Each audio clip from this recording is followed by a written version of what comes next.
নমস্কাৰ শ্ৰদ্ধাৰ ছাৰবাইদেউসকল classroom observation টুল প্ৰকৃততে কি হয় আজিৰ ভিডিঅ'টোৰ জৰিয়তে আলোচনা কৰিবৰ কাৰণে চেষ্টা কৰিম আজিৰ পৰা প্ৰায় 1.5 মাহ মানৰ পৰা এই শব্দটো বিশেষভাৱে চৰ্চা লাভ কৰিছে আৰু ইতিমধ্যে ছাৰবাইদেউসকলৰ ক্লাছৰুম বিলাক অবজাৰ্ভ কৰিবৰ কাৰণে আৰম্ভ কৰা হৈছে বিভিন্ন পৰ্যায়ৰ ব্যক্তিয়ে ক্লাছৰুম বিলাক ইতিমধ্যে আপোনালোকৰ অবজাৰ্ভ কৰিছে cluster level block level district level বা ষ্টেট লেভেলৰ ব্যক্তিয়ে আপোনালোকৰ বিদ্যালয়লৈকে গৈছে আৰু আপোনালোকৰ ক্লাছ বিলাক অবজাৰ্ভ কৰিবৰ কাৰণে আৰম্ভ কৰিছে আসলতে ক্লাছৰুম অবজাৰভেশ্যন টুল হৈছে ক্লাছৰুম অবজাৰ্ভ কৰাৰ কাৰণে এটা ব্যৱস্থা যেনেকে আমাৰ যিকোনো এটা কাম কৰিব লাগিলে কিছু টুল ব্যৱহাৰ কৰা হয় ঠিক হেৰে ক্লাছৰুমটো অবজাৰ্ভ কৰিবৰ কাৰণে কিছু টুল ব্যৱহাৰ কৰা হৈছে আৰু আমাৰ বৰ্তমান শ্ৰেণী কোঠাটো অবজাৰ্ভ কৰিবৰ কাৰণে কি কৰা হৈছে কিছুমান টুল ব্যৱহাৰ কৰা হৈছে আৰু টুল বুলি ক'লে 13টা টুল ব্যৱহাৰ কৰা হৈছে অৰ্থাৎ যিকোনো এজন ব্যক্তি যেতিয়া আপোনাৰ ক্লাছৰুমটো অবজাৰ্ভ কৰিবৰ কাৰণে যাব তেওঁ 13টা টুল ব্যৱহাৰ কৰিব অৰ্থাৎ আমি ক'বলৈ গ'লে 13টা পৰ্যায়ৰ জৰিয়তে তেখেতে আপোনাৰ ক্লাছটো অবজাৰ্ভ কৰিব আপুনি এই তেখেতে আপোনাৰ ক্লাছৰুমত যেতিয়া সোমোৱাৰ পৰা আপোনাৰ ক্লাছৰুমটোৰ পৰা ওলাই অহা লৈকে 13টা বস্তু চাব আৰু সেই 13টা বস্তু কি কৰিব লাগিব এফএলএন ট্ৰেইনিংত আপোনাক শিকোৱা হৈছে এফএলএন ট্ৰেইনিংত শিকোৱা সেই 13টা বিষয় আপোনাক অবজাৰ্ভ কৰা হ'ব আমাৰ আগতে কি আছিল আগৰ অবজাৰভেশ্যন যে আগতে হৈছে আসলতে সেই কথাটো নহয় অবজাৰভেশ্যনটো আগৰ পৰাই হৈ আছে কিন্তু আগতে মাজতে অবজাৰভেশ্যনটো কমি গৈছিল এতিয়া আকৌ সেই অবজাৰভেশ্যনটো বঢ়াই দিয়া হৈছে এতিয়া অবজাৰভেশ্যনটো কিহৰ কাৰণে কৰা হৈছে এতিয়া চাওক যদি আমাৰ বিদ্যালয়লৈকে অবজাৰ্ভ কৰিবৰ কাৰণে কোনো ব্যক্তি নাহে তেতিয়া হলে আমি আমাৰ নিজৰ মতে পঢ়াই থাকিম নিজৰ মতে পঢ়ালে যে আমি ছাত্ৰ ছাত্ৰীক বেয়াকে পঢ়াম সেই কথাটো নহয় আমি আমাৰ ছাত্ৰ ছাত্ৰীক ভালদৰে পঢ়াই আছো ছাত্ৰ ছাত্ৰীয়ে ভালে জালে কৰি আছে ছাত্ৰ ছাত্ৰীয়ে লেটাৰ পাই আছে বৃত্তি পাই আছে নৱোদয় চিট পাই আছে কিন্তু যেতিয়া কোনোবা এজন বিশেষ ব্যক্তি আমাৰ বিদ্যালয়লৈকে আহিম বুলি ক'ব বা ক্লাছটো অবজাৰ্ভ কৰিম বুলি ক'ব তেতিয়া এনেকুৱা ধৰণৰ কথা এটা হ'ব যে কি যেতিয়া বেলেগ এজন ব্যক্তি আহিম বুলি ক'ব মই অকমান এই সিনচিয়াৰ হম বা অলপমান পৰিকল্পনা কৰিম আৰু ভালভাৱে ক্লাছটো কৰিম আৰু যেতিয়া মই ভালভাৱে ক্লাছটো কৰিম এই ভালভাৱে কৰা ক্লাছটোৱে আমাৰ পৰৱৰ্তী 2-3টা ক্লাছত মোক প্ৰভাৱ পেলাব আৰু তেনেকুৱা ধৰণে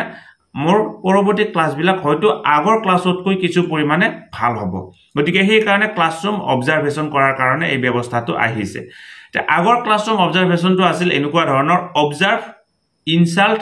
অবজাৰ্ভ অৰ্থাৎ ক্লাছৰুম অবজাৰভেশ্যন কৰিছিল তাৰ পিছত শিক্ষকসকলক ইনসাল্ট কৰা হৈছিল মানে কি আপুনি এনেকুৱা ধৰণে কৰিছে এনেকুৱা ধৰণে কৰিব লাগিছিল এনেকুৱা ধৰণে ঠিক কৰক আকৌ পুনৰ অবজাৰ্ভ কৰা হৈছিল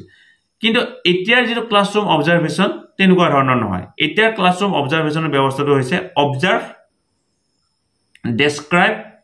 অবজাৰ্ভ এতিয়া কোনো শিক্ষকক ইনসাল্ট কৰা নহয় ক্লাছৰুমটো অবজাৰ্ভ কৰা হ'ব অবজাৰ্ভ কৰাৰ পিছত অবজাৰ্ভ কৰিব অহা ব্যক্তিজনে আপোনাৰ লগত আলোচনা কৰি ক'ব যে কি স্যাৰ বা বাইদেউ এই পইণ্টটো হয়তো কৰবাত ইমপ্ৰুভমেন্টৰ প্ৰয়োজন আছে আপুনি অকন ইমপ্ৰুভ কৰিলে হয়তো ক্লাছটো আৰু বেটাৰ হ'ব তেনেকুৱা ধৰণে আপোনাক পৰামৰ্শ দি আকৌ 4-5 দিন পিছত আপোনাৰ ক্লাছটো আকৌ কি কৰিব কাৰণে অবজাৰ্ভ কৰিবৰ কাৰণে আহিব ইয়াতে হয়তো বিভিন্ন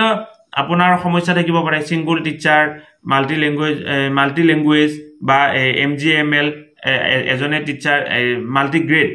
অৰ্থাৎ এই 5টা ক্লাছ থাকিব পাৰে কিন্তু বিভিন্ন সমস্যা থাকিব পাৰে কিন্তু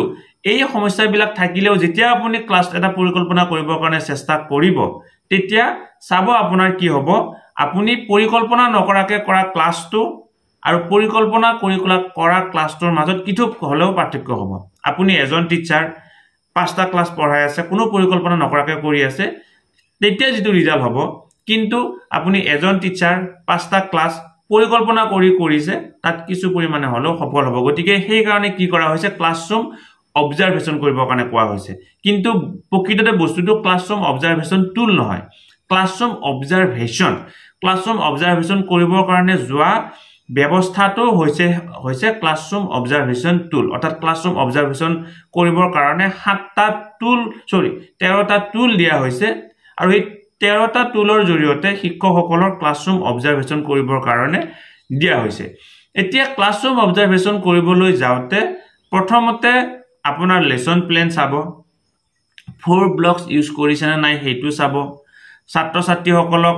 যে আসলতে আমি যেতিয়া শিক্ষকসকলে সকলো শিক্ষকে আমি ট্ৰেইনিং পাইছো কোনোবাজনে ডিএলএডৰ ট্ৰেইনিং লৈছে কোনোবাজনে বিএডৰ ট্ৰেইনিং লৈছে কোনোবাজনে নৰ্মালৰ ট্ৰেইনিং লৈছে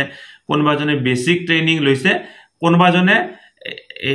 এই সকলোখিনি ট্ৰেইনিং কোনোবাজন নহয় কোনোবাজন ট্ৰেইনিংে পাইছে আৰু এই সকলো ট্ৰেইনিংতে এখিনি কথাই শিকোৱা হৈছে যে কি লেসন প্ল্যান শিকোৱা হৈছে ক্লাছত সোমাই কেনেকুৱা ধৰণে ক্লাছ কৰিব লাগে এই কথাখিনি শিকোৱা হৈছে বা ফুমায়ে ছাত্ৰ ছাত্ৰীসকলক কেনেকুৱা ধৰণে বহুৱাব লাগে সেই কথাখিনি শিকোৱা হৈছে ছাত্ৰ ছাত্ৰীক হোমৱৰ্ক দিব লাগে সেই কথাখিনি শিকোৱা হৈছে আৰু ছাত্ৰ ছাত্ৰীসকলৰ পৰা এই ফিডবেক ল'ব লাগে বা ছাত্ৰ ছাত্ৰীৰ আগত গৈ প্ৰথমতে ডাইৰেক্ট এই টপিকটো এনাউন্স কৰিব নালাগে তেওঁলোকৰ প্ৰথমতে পিকে টেষ্ট প্ৰিভিয়াছ নলেজ লৈ উঠি এই টপিকটো ঘোষণা কৰিব লাগে এই কথাখিনি কোৱা হৈছে গতিকে এই কথাখিনিকে চোৱা হৈছে ইয়াত আৰু বেলেগ ধৰণে কোনো কথা কোৱা নাই কিন্তু আগতে হয়তো পিকে টেষ্ট বুলি ক'লে আজিকালি হেতু পিকে টেষ্টৰ পৰিৱৰ্তে বেলেগ নামে নামকৰণ কৰা হৈছে কথা হেখিনিয়ে গতিকে ক্লাছৰুমত গৈ অবজাৰভেশন যেতিয়া কৰিব কৰা ব্যক্তিসকলে প্ৰথমতে আপোনালোকৰ লেসন প্ল্যানটো আছে না নাই চাব যে লেসন প্ল্যান বুলি কোৱাৰ লগতে আগতে যেটো লেসন প্ল্যান আছিল সেই লেসন প্ল্যানটো আছিল প্ৰায় 4 পেজৰ প্ৰথমতে ইন্ট্ৰডাকচন থাকিব তাৰ পিছত প্ৰেজেন্টেচন থাকিব তাৰ পিছত কনক্লুজন থাকিব এনেকুৱা ধৰণে 4 পেজৰ আমাৰ এটা লেসন প্ল্যান আছিল কিন্তু এফএলএনে বৰ্তমানৰ লেসন প্ল্যানটো সহজ কৰি দিছে আপোনালোকৰ প্ৰত্যেকখন বিদ্যালয়তে শিক্ষকৰ হাতপুথি আছে শিক্ষকৰ হাতপুথিত চাব যিখন আমাৰ শিক্ষকৰ হাতপুথি আমাৰ সাক্ষৰতা তাত ভাষাৰ কাৰণে এটা লেসন প্ল্যান বনাই দিয়া হৈছে 1 পেজৰ আৰু আমাৰ সাংখ্যিকতাৰ কাৰণে এটা লেসন প্ল্যান বনাই দিয়া হৈছে 1 পেজৰ অৰ্থাৎ আমাৰ আজিকালি লেসন প্ল্যান বিলাক বহুত সহজ কৰি 4 পেজৰ পৰিৱৰ্তে 1 পেজ কৰি দিয়া হৈছে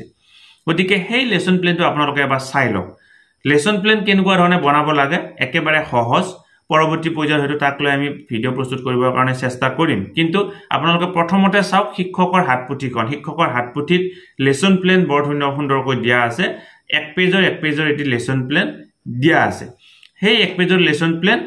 এই বনাবৰ কাৰণে আপোনালোকে চেষ্টা কৰক আৰু আগৰ দৰে 4 পেজৰ লেসন প্ল্যান লিখি শেষ নহয় তেনেকুৱা ধৰণৰ লেসন প্ল্যান আজিকালি কথা নাই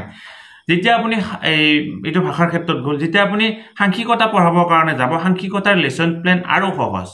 সাংখ্যিকতাৰ ক্লাছটো তিনিটা ভাগত ভাগ কৰা হৈছে মই কৰো আমি কৰো তুমি কৰা সাংখ্যিকতাৰ যেটো ক্লাছটো তিনিটা ভাগত ভাগ কৰা হৈছে যে কি মই কৰো আমি কৰো তুমি কৰা আৰু লেসন প্ল্যানটো সেই তিনিটা ভাগতে প্ৰস্তুত কৰা হৈছে প্ৰথমতে যিখিনি কাম থাকিব সেইখিনি মই কৰো হিচাপত থাকিব তাৰ পিছৰ পাৰ্টটো আমি কৰো হিচাপত থাকিব তাৰ পিছৰ পাৰ্টটো তুমি কৰো হিচাপত থাকিব অৰ্থাৎ লেসন প্ল্যানটোৰ পাৰ্টে হৈছে তিনিটা প্ৰথম পাৰ্টটোত মই কৰো হিচাপত থাকিব মাজৰ পাৰ্টটোত আমি কৰো হিচাপত থাকিব আৰু লাষ্টৰ পাৰ্টটোত তুমি কৰো হিচাপত থাকিব গতিকে 1 পেজতে লেসন প্ল্যান শেষ হয় গতিকে এনেকুৱা ধৰণে এইখিনি কৰিবৰ কাৰণে কোৱা হৈছে আৰু আপোনালোকে টিএলএম ইউজ কৰিছে নে নাই ইতিমধ্যে শিক্ষা বিভাগৰ তৰফৰ পৰা এফএলএনৰ লগত জড়িত বহুত টিএলএম আমাক দিয়া হৈছে টিএলএম বুলি কোৱাৰ লগে আপোনালোকৰ বিদ্যালয়ত দুটি বাকচ আহিছে নিউমাৰেচি দুটা বাকচ আহিছে আপোনালোকৰ বিদ্যালয়লৈকে য'ত নেকি কিছুমান মনি আছে কিছুমান এই কি আছে কিছুমান ত্ৰিভুজ আছে চতুৰ্ভুজ আছে কিছুমান পইচা আছে কিছুমান এনেকুৱা এই পানী জুখিব পৰা পাত্ৰ আছে কিছুমান এই তেনেকুৱা ধৰণৰ এই কি আছে তাতে এই কি আছে এবাকাস আছে এনেকুৱা ধৰণৰ তথ্যবিলাক আছে আমাৰ ল্যাঙ্গুৱেজৰ ক্ষেত্ৰত কি আছে ল্যাঙ্গুৱেজৰ ক্ষেত্ৰত আছে কনভাৰসেচন চাৰ্ট আহিছে তাৰ পিছত আমাৰ বৰ্ণৱলী চাৰ্ট আহিছে এই তাত আৰু লগত আহিছে আমাৰ বিভিন্ন ধৰণৰ কনভাৰসেচন চাৰ্ট এইবিলাক আহিছে আৰু এইবিলাক কি কৰিব লাগে আমি আমাৰ পাঠ্যপুথি পঢ়োৱাৰ সময়ত ব্যৱহাৰ কৰিব লাগে আমাৰ মৌখিক ভাষাৰ বিকাশ কৰাৰ সময়ত ব্যৱহাৰ কৰিব লাগে আৰু আমাৰ যিবিলাক এই নিউমাৰেচি যিবিলাক দিছে নিউমাৰেচি যিবিলাক মানে তথ্য দিয়া হৈছে মানে কি কৰা হয় ডিএলএম দিয়া হৈছে সেইবিলাক আমাৰ নিউমাৰেচি ক্লাছৰ সময়ত ব্যৱহাৰ কৰিব লাগে গতিকে আপোনালোকে এইখিনি এনেকুৱা ধৰণে ব্যৱহাৰ কৰিছে না নাই সেইখিনি চাব ইয়াৰ উপৰিও আপুনি আৰু কি টিএলএম ব্যৱহাৰ কৰিছে সেইখিনি চাব এইটোৱে হৈছে ক্লাছৰুম অবজাৰভেশন আৰু ক্লাছৰুম অবজাৰভেশন কৰিবৰ কাৰণে যিখিনি টুল ব্যৱহাৰ কৰিব যিখিনি তেও প্যাৰামিটাৰ ব্যৱহাৰ কৰিব হেয় হৈছে ক্লাছৰুম অবজাৰভেশন টুল মই মোৰ পৰৱৰ্তী পৰ্যায়ৰ ভিডিঅত ক্লাছৰুম অবজাৰভেশন কৰিবৰ কাৰণে কি টুল ব্যৱহাৰ কৰা হ'ব সেই টুল কেইটাৰ বিষয়ে আপোনালোকক ক'বৰ কাৰণে চেষ্টা কৰিম সদা সাবিদসকল ভিডিঅটো বহুতে জৰুৰী যিমান পাৰে সিমান আগলৈকে ফৰৱাৰ্ড কৰিব যেহেতু প্ৰত্যেকজন ছাৰ বাইদেউৰে ক্লাছ অবজাৰ্ভ কৰা হ'ব আজি কৰা নাই কাইলৈ কৰা হ'ব আৰু এইটো এটা কন্টিনিউয়াস প্ৰসেস আজি আপোনাৰ ক্লাছটো অবজাৰ্ভ কৰিলে আজি শেষ হ'ল তেনেকুৱা ধৰণৰ নহয় পৰৱৰ্তী পৰ্যায়ত আকৌ আপোনাৰ ক্লাছ অবজাৰ্ভ কৰা হ'ব গতিকে যিমান পাৰে সিমান ভিডিওটো আগলৈকে ফৰৱাৰ্ড কৰিব আমাৰ টিচাৰ ৰিলেটেড WhatsApp চেনেলৰ লিংক ভিডিও ডেসক্ৰিপচনত দিয়া থাকিব আপুনি জয়েন হৈ লওক তাত প্ৰতিটো শিক্ষাৰ লগত জড়িত খবৰ পোনপটীয়াভাৱে পাবৰ কাৰণে সক্ষম হ'ব লগতে আমাৰ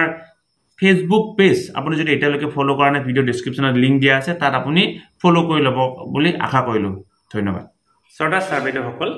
নলিনীকান্ত ডেকা নামৰ ইউটিউব চেনেলটো হৈছে এটি শিক্ষামূলক ইউটিউব চেনেল এই চেনেলটোৰ জৰিয়তে আমি শিক্ষক ছাত্ৰ-ছাত্ৰী অভিভাৱক আৰু বিদ্যালয়ৰ কাৰণে উপযোগী কিছু ভিডিও প্ৰস্তুত কৰিবৰ কাৰণে চেষ্টা কৰো আপুনি যদি আজি প্ৰথমবাৰৰ কাৰণে এই চেনেলটো চাইছে